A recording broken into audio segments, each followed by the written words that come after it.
It is officially tanking season in the NBA. With the passing of the trade deadline and the All-Star break, a clear division occurs among NBA teams. The franchises that are pushing for the playoffs and those that are oftentimes, once again, focusing on the draft. With between 6 to 8 teams that are clearly going into tanking mode for the last 20 plus games of the regular season. But who are they tanking for? Meet the top prospects of the 2022 NBA draft. My name is Tucker. Thank you for clicking on the video, by the way. I really appreciate it. We begin with Paulo Banchero, a 6'10" forward out of Duke. As the 4th ranked player in his 2021 high school class in ESPN's final rankings, he was always expected to be near the top of this draft conversation, but he's had arguably the most interesting college season of any of the 3 guys we're going to talk about today. It began with some great play on the biggest stage that the early college basketball season had to offer, followed immediately by some off-the-court trouble that dampened the excitement around him a little bit. And since then, he's been really good, but to me, it's clear that he's the 3rd best prospect in this draft. Now, that doesn't have to be a bad thing. Remember last year's 3rd overall pick, and there's still plenty of things to be excited about with Banchero this year. He's arguably the most skilled one-on-one scorer of any of the 3, with moves in the post, on the perimeter, and really good footwork once he gets his defender off balance. He can finish with touch around the rim, has pretty good balance when he gets there, and has good length as well. When he really needs a bucket, he tends to gravitate towards the elbows and in the post,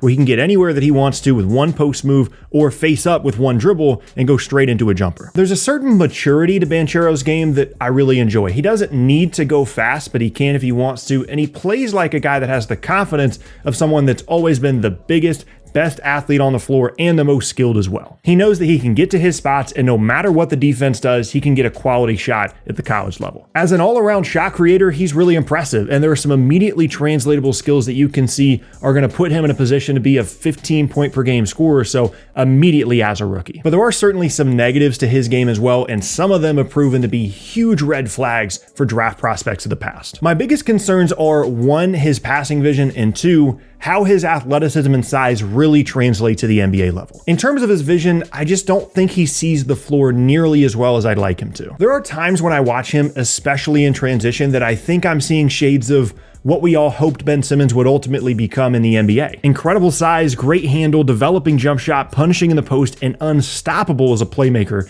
in transition. But Banchero is basically a 1-to-1 assist to turnover guy in college and has not shown anything remotely close to the elite playmaking ability that Simmons showed as a draft prospect, and that limited passing vision really limits his NBA upside. With a player as skilled in one-on-one situations as Banchero, especially at the elbows and in the post, you'd like for him to be an above average passer so that he can create quality shots for his teammates, but I don't have a ton of confidence that that's going to happen for him as an NBA player, and potentially makes him something that is a real detriment to NBA offenses, and that is simply a black hole, a guy that gets his own shots and doesn't do much else. My other concern is how great of an athlete he is for his size, and I know that sounds strange, but I really do mean it. Remember when I said that he plays like a guy that's been bigger and stronger and more skilled than everyone else on the floor his entire life? Well, this year's the last year he's going to be able to say that. Much of his shot creation, specifically in the post, relies on a defender overplaying his initial move because they're overmatched athletically, and then using his footwork to get a quality shot off of that. But at the NBA level, that's not going to happen nearly as often. Against mismatches, it absolutely will still be a big part of his game, but bully ball not being a primary option for Banchero at the NBA level could really limit his efficiency offensively. The last piece of the puzzle for Banchero, as it is for most prospects, is his jump shot. His release is a bit slow for me, and it doesn't look nearly as smooth as the other 2 guys we're going to be talking about today, but I'm not hugely concerned about that part of his game. His free throw shooting indicates that he should be at least an average shooter and do enough to keep defenses honest. He has been in a bit of a slump recently though, and if that continues, that could put him in a really difficult spot come draft night. Now, I know that was a lot of negatives near the end, but I really think the NBA future for Banchero could be bright depending on where he ends up. He's ultimately just a little bit more system dependent than the other 2 players we're going to talk about in this video, and that's why he ranks 3rd for me. He isn't a plug and play offensive connector, an elite playmaker, a lockdown defender, or a great spacer. But what he can do is be a really good shot creator with great athleticism and size that immediately belongs in an NBA game. If Banchero lands in the right scenario, he could easily be the best player in this class. Having him as a secondary offensive option on a team like the Pistons or the Thunder that have established perimeter creators like Cade Cunningham, SGA, and Josh Giddey would allow that team to really unleash Banchero's full offensive potential. He could be a really great mismatch seeker within one dribble of the rim, and most excitingly to me, as a potential pick and roll option as the screener. Getting him going downhill where he can catch the ball in the lane and make a move from there, use that individual skill that he has, or if his jump shot continues to develop, pop out to the perimeter and hit a shot from there as well, is probably one of the best ways you can use him right now. And I'm going to say it once again, that passing vision is the key to unlocking everything else about him offensively. If he becomes an above average passer, he'll be an incredible offensive option at his peak. He can work in the short roll game if the defense traps the pick and roll ball handler. He can work as the ball handler in an inverted pick and roll with a guard. If they switch, he can punish them in the post, where he can also work as a primary facilitator as the other players work off the ball. All of that is the most exciting version of Banchero at the NBA level. And ultimately, that's a lot of stuff to be excited about with the potential third pick in a draft. There's more certainty about the other two players in this video in terms of their ability to fit into pretty much any NBA system, but given some growth and the right situation, Banchero can absolutely be special. Now, next up is the biggest riser of this draft process, Jabari Smith of Auburn. At 6'10" with a smooth jumper, he quickly rose from a likely top 10 pick before the season started to the #1 overall pick, according to some outlets. I have him ranked second at the moment, but I think the race between 1 and 2 is really close this year, and if you want to put him as your best prospect, I wouldn't blame you. His biggest strength is far and away his shooting ability at his size. He's arguably the best shooter in all of college basketball with a special ability to elevate over pretty much any matchup. His three-point efficiency and volume pretty much speaks for itself, but he's shown a little bit of an ability to create off 1 or 2 dribbles in the mid-range as well. He has a really nice feel for how to get his own shot off, even if he needs to use a dribble or two, and even though a lot of his buckets, especially threes, are assisted, there's a lot of value in that. You can already imagine him as a lethal front court spacer and a really nice pick and pop option as well, and that alone gives him one of the highest floors in this class, while also being really young as a prospect. Outside of his shooting ability, there are some other things to like as well. He can be a switchable defender across most matchups, and he clearly cares about that end of the floor. He has a good understanding of where to be and how to play solid defense without getting too reckless, and with his dad having a long NBA career as well, my confidence level in him being a plus team and individual defender in the NBA is really high. Now, if it feels like the positives for Smith are a bit short compared to what you'd expect out of the second best prospect in a class, you'd be correct. The strengths that he does have are fantastic, but he's a little bit limited in some other areas of his game. For example, outside of creating off of 1 or 2 dribbles on occasion in the mid-range, he really doesn't show a ton of shot creation ability and almost no production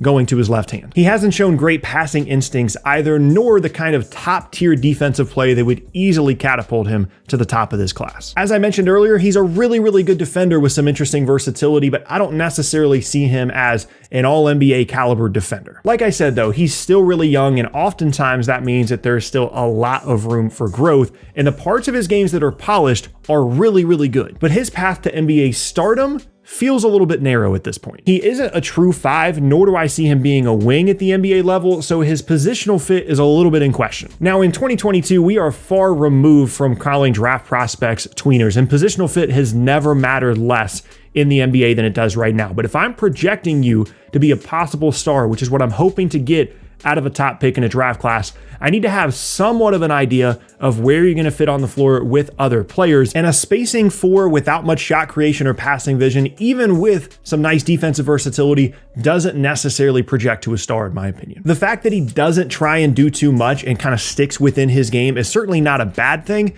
It just makes it difficult to project him as an elite offensive option in the NBA. So if he isn't a #1 option, then what really is his fit at the next level? Well, to me, he would be a fantastic team connector type in the right situation. Putting him in a place like Indiana, where he could play the 4 alongside Miles Turner and then play some small ball 5 when Turner goes to the bench as well, would be a really interesting situation for him. He immediately would improve their team on both ends of the floor, and you wouldn't have to rely on him as the primary offensive guy, with Tyrese Haliburton and Turner really initiating a lot of the offense. Now, ultimately, the Jabari Smith conversation to me comes down to this. He's going to be a very good NBA player. Put him in any system, and if the jumper translates, which it looks like it will, he'll be a plus defender and a really good spacer no matter what team he's on. In comparison to someone like Banchero, who projects as someone that needs to be an on-ball player at least some of the time to maximize his value to a team, Smith can strictly be a spacer and a defender and have a huge impact on winning. However, to truly maximize his game if you select him,